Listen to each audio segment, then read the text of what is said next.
நேத்துக்கு ஏன் நீ காலேஜுக்கு வரல? நேத்து எனக்கு பயங்கர ஜுரமா இருந்துச்சு, அதான் வரல. அப்படியா? சரிவா, டாய்லெட்டுக்கு போயிட்டு போலாம். ஆய் மச்சி, ஃபிகர் டாய்லெட் உள்ள போற மாதிரி இருக்கு. ரொம்ப நாளா நம்மகிட்ட விளையாடிட்டு இருக்கா. இன்னைக்கு நான் கொஞ்சம் விளையாடிட்டு வரேன். வேடிக்கை.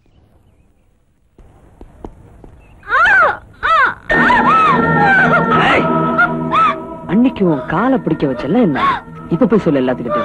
உன்னை நான் எங்க பிடிச்சேன் சொல்லுவிய?